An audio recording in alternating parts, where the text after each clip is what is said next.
How's it going, guys, and welcome to another set review video of this time around. Of course, going to be taking a look at the upcoming set, Ignition Assault, the next core set. I think the set has a lot of potential, actually. I think the last two sets that have come out, Rising Rampage and Chaos Impact, have fallen a little short for me personally, as they've been a little bit lackluster. I think there's actually going to be a lot of great things coming out in Ignition Assault. Not only will we be getting some great staple cards, we'll be getting some support for a lot of old decks and a lot of new decks coming out in this set, like Plunder Patrol, and we also have the @Ignister archetype, and we also have the Ancient Warriors archetype, which I'm actually most excited about when talking about the new decks that'll be coming out of the set. But overall, there's a lot of great cards to talk about in here, a lot of cards that I'm personally looking forward to in this set, so I'm going to go ahead and talk to you guys about those cards now. If you like this video, give it a like, and also drop a comment down below on what cards you're looking forward to the most from this set. And if you're buying anything from TCG Player, whether it be from Ignition Assault or whatever it may be, don't forget to use my affiliate link down in the description below if you want to help support me and the channel just by using TCG Player at no cost to you. So without further ado, let's get into the video.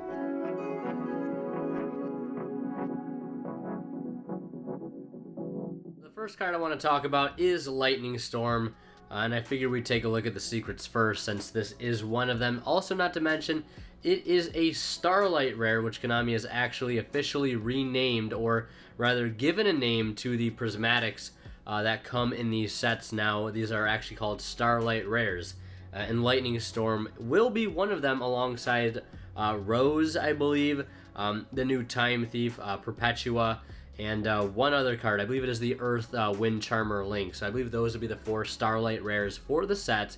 So yeah, really looking forward to those and how they continue to change those going forward. I believe after Eternity Code, there'll start being 5 of those in each set. And they're also working on addressing short prints and things like that, at least from the news we've heard from Konami Europe. So overall, just some great news for sealed product coming in the future. But nonetheless, Lightning Storm is one hell of a card. I'm sure you guys know this already. It is a normal spell card, and essentially has fused within it Raigeki and Harpy's Feather Duster all in one card. Its only activation requirement is that you have to control no face-up cards to use either of its effects, but that really isn't too big of a drawback, especially if you're going second deck. The first effect being destroy all attack position monsters your opponent controls, and the second one being the second coming of Harpy's Feather Duster, destroy all spell and traps your opponent controls. So it's really interesting that this card has come out instead of them just actually bringing back Harpy's Feather Duster, although I guess this card is obviously a bit harder to activate, simply because you can't really make it live later on in the game, because if you already have face-up cards, you won't be able to use it. So of course it is a little less effective drawing it into later portions of the game, but who's to say it still can't be live at that point. And this is one of the reasons I think they actually ended up hitting Red Reboot and Pankratops in this previous ban list, because this card's released. So if you're a control deck, you obviously don't have to worry about that second and third copy of Reboot, that second and third copy of Pankratops, but now you also have to worry about Harpy's Feather Duster essentially being back in the game. And I wonder if this will change the way that control decks are being played, knowing that Feather Duster essentially is back in the game. Maybe setting 5 won't be the new norm, but we still have Triple Solemn Judgment and things like that, so who knows? It'll be really interesting to see how this card affects the meta, and I also think it's going to be pretty pricey going forward too. I could see this card easily fetching 60 plus upon the sneak peek, which will also actually be the last sneak peek that we'll ever have is for Ignition Assault, interestingly enough, based on the new changes they're making. But this card, nonetheless, super excited for this card. I've always hated playing against Rogue and control decks, and this card will help me out dealing with those decks in the future. So yeah, definitely looking forward to Lightning Storm. So the next card we're taking a look at is the Gimmick Kaku, the Supreme Shining Sky Stag, the next rendition in the line of Gizmek monsters we've gotten here in the TCG. This one, I think, might just be the best one yet. Gizmek Orochi still is no pushover, but this card is really, really, really good. Although I feel like it is not as splashable as Orochi, specifically because I feel like this card fits a lot better in going second decks One example that would be a deck like Mech Knight, because it says if a monster is in the extra monster zone, you can special summon this card from your hand, which in Master Rule 4, this is a very, very common occurrence to have a monster in the extra monster zone, since most decks have to abide, by links, play a lot of links, and that means going into the extra monster zone as soon as possible, obviously.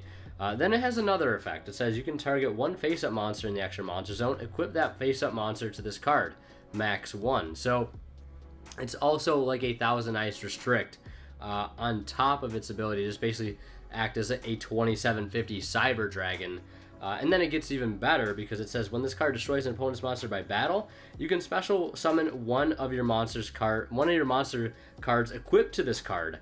And you can only use each effect of Gimmick Kaku, the Supreme Shining Sky Stag, once per turn. So not only does it get itself on board as a massive body, it can also just snatch steal something, and it can also special summon out the monster that it takes and equips to it. This card is going to be amazing. I'm really looking forward to see what kind of decks I can incorporate this card into, and its overall impact it'll have on the meta. Like I said, I think it'll only affect some lower tier decks.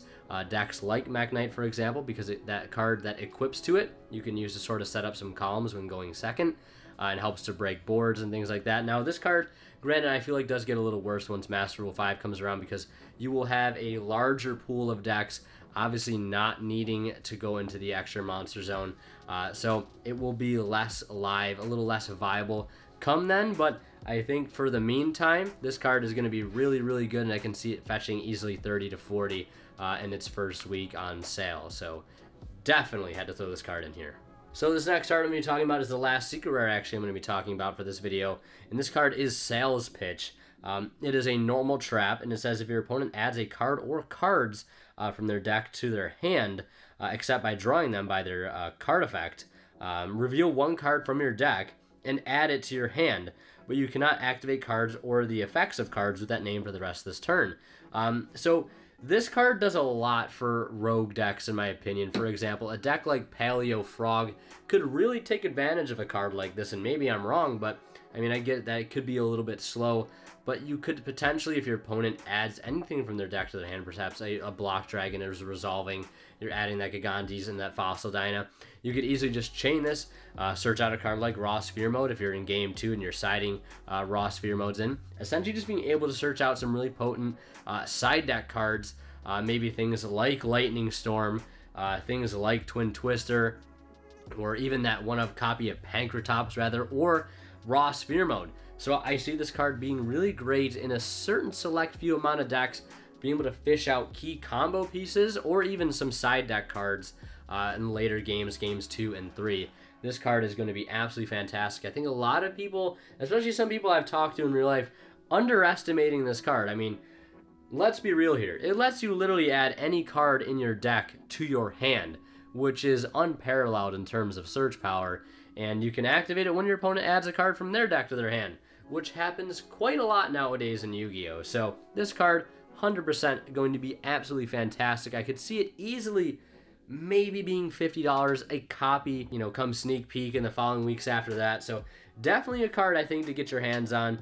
Not only, mention it is also trap trickable because it is a normal trap. So very accessible card, searches out a whole lot of things.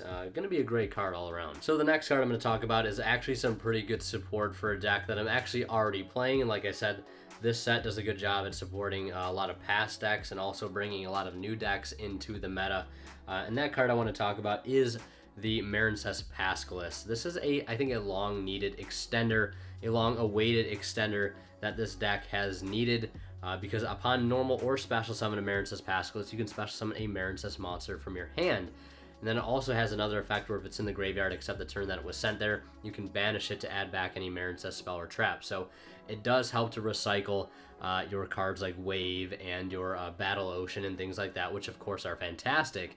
But it can also just help make your opening plays a bit more impactful because you're able to get multiple Marincess monsters on board off of the single normal summon. And if it's also special summon, you can do that as well. So it gives, I think, Blue Slug's graveyard effect or not Blue Slug, but Seahorse rather, its graveyard effect to summon a water from hand. A bit more value because before you could just always sort of save your normal summon for your blue Tang because you could recycle it off so many things like Anemone, its graveyard effect, and obviously the Marbled Rock add back effect. So you really never had a good target for Seahorse in my opinion, but I think now with Pascalis it gets a lot better because you can use Seahorse to bring out Pascalis, bring out another card like Mandarin or even Tang, and just start flooding the field with more monsters, and actually sort of allows the deck to put on a little bit more pressure, which I feel like it's been lacking a bit. And I think that's its biggest flaw currently, is it has a hard time really pushing for a game, and it tends to try to grind it out a bit more, which it really excels at, but it wouldn't hurt to be able to have a little bit more pushing power, and I think Marin's Pascalis definitely adds to that. So 100% looking forward to it in this upcoming set. And the next super rare I want to talk about is the Utgarda, Generator Boss of Delusions, or the Boss of Lies as it was called in the OCG. This card is great. I think Generator is really close to being a top tier contender. I mean, when you already look at its ability to be able to get VFD on board really easily thanks to the World Legacy Monstrosity Quick Play spell, and its field spell being as good as it is, and its fact that it has a built-in metaverse. It's a fantastic deck on paper, but Utgarda definitely makes it a bit better because its really only good form of interaction outside of VFD in the main deck within its own archetype is the Generator Boss of Swords, which contribute, I believe, any number of generator monsters or warrior monsters, I believe, and then destroy an equal amount of monsters on your opponent's side of the field. But it has a huge drawback to it that a lot of us already realize, and that's your opponent gets to draw cards equal to the number of cards that were destroyed by that effect, which is obviously not good because sometimes you can just let your opponent draw 3 after you clear 3. So it really doesn't do a whole lot unless they're in a really bad spot already, and that, you know, wiping those 3 cards, it really doesn't matter what they draw. I don't know. This card is great though because it allows you to actually banish a card, which is a really solid form of removal nowadays. And I think it is much needed for a deck like this. They're getting a lot more support as well in the form of the level 4 and the new level 9. I think his name is Horar. I believe that offers a negation as well as making your opponent discard at random. That effect not too great because a lot of decks can take advantage of that after just getting a free discard. Of course, some decks will mind it, some decks won't, but it'll nonetheless be a great card for the deck. But Utgarda, definitely looking forward to it. As a Generator might actually be a deck that I pick up moving forward, especially now that it's starting to get the gears turning a bit and getting a little bit better support in these upcoming sets. Next super rare I want to talk about is the Jackaboy LAN. This is more zombie support. It is a fantastic extender. Now, I don't really play zombies too much per se, but based on what I've seen the deck do, I played against it a few times in real life and online. I feel like it's always lacked a bit of an extension, a bit of interaction, really just relying too much on Doom King Ballardrock and sort of rivalry in Zombie World, lockdowns and things like that. But Jackaboy LAN is great. You can just basically special summon, I believe, by discarding any zombie monster, or any monster rather, but still a very easy card to get on board. Then also as a fact, during the opponent's main phase, you can special summon any zombie monster from either graveyard, and then banish Bolan until the end of the turn. So you can sort of take any monster from your opponent's grave, so long as you have Zombie World up, and just keep that card indefinitely until they're able to clear it.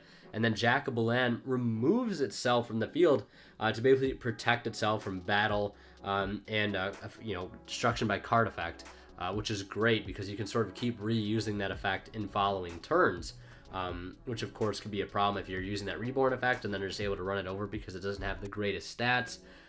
So it is great that it can remove itself from the field, and then the monster that you reborn with it, once that leaves the field, it is banished. So if you take a key combo piece from them and then they clear it themselves, it's just going to get banished. So either way, they're really going to lose that card permanently, and you also get to use it for whatever you want to use it for. So Jackaboy LAN, regardless of me actually wanting to play zombies, I think it's still going to be a great card nonetheless. And I think if you are playing zombies, it's something you should look into and definitely try in your deck. The next 2 cards I want to talk about are both rares. The first one being Cross Sheep. I was going to talk about this one first, but I figured I'd wait and go in descending rarity. But Cross Sheep, you guys have probably seen it already in a couple profiles of mine for decks like Mermail and DDD, because it has a plethora of effects. But the most notable one that says basically if a fusion monster is summoned to the zone that it points to, you can summon a level 4 or lower monster from your graveyard. Now in a deck like Mermail, if you remember good old Elder Entity Norden, you could use Instant Fusion to bring out Norden. Norden would summon the Atlantean Dragoons from the graveyard, make Bahamut Shark, detach the Dragoons, get it totally awesome, get a search off your Dragoons. Now essentially we have that back, but it's just a bit more steps. Because you just have to link into Cross Sheep, which thankfully is very, very easy to get into. I believe it's just 2 monsters with different names. And then you just instant fusion out a card like Mud Dragon of the Swamp, triggers the effect, brings out Dragoons, and then pretty much you do the same exact thing. So this card is amazing. I could see it being used in a specific few decks. For me personally, DDD and Mermail. Again, same thing in DDD, summoning a Genghis to bring out a card like Lamia or Copernicus or Kepler, whatever it may be. The sky is really the limit essentially. With the combos you can sort of do with a card like this, and also being able to contact fusion as well for the Trishula, Dragon of Icy Imprisonment.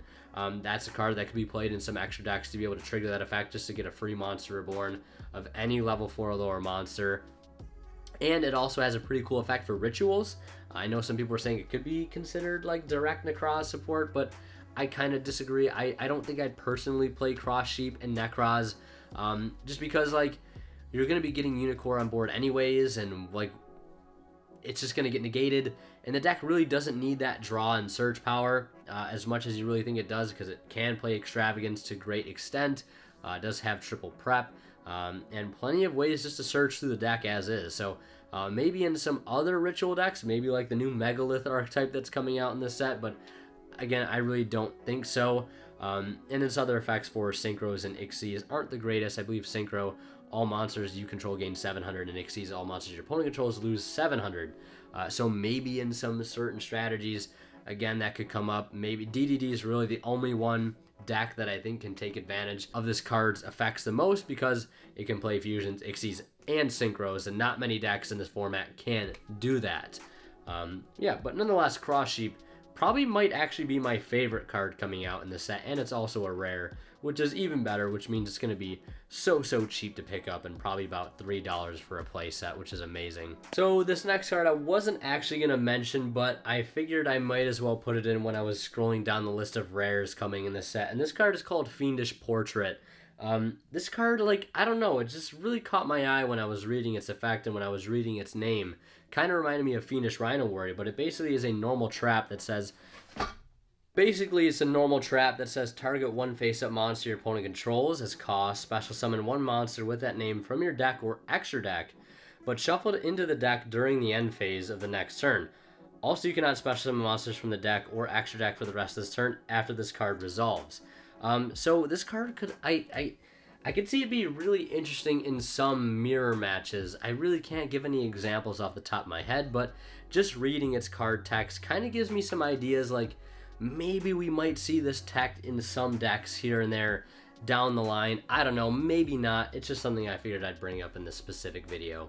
And this last card I want to talk about in this video is a common, and it is Gravity Controller. This is a card that I've actually been looking forward to for quite some time, actually, once I started playing Satellar Knights again a few months back. But it's a Psychic Link effect with 1,000 attack, and it takes one non-link monster in the extra monster zone. Now, just going back to the example I gave a few moments ago in Satellar Knights, you could technically make your Triver in your extra monster zone, bounce everything back, take a card out of your opponent's hand, then link off into Gravity Controller and use Triver's Graveyard effect, summon out a Satellar Knight, and go off from there, make more combos, and then give yourself a down arrow again to be able to make another rank 4 for the following turn.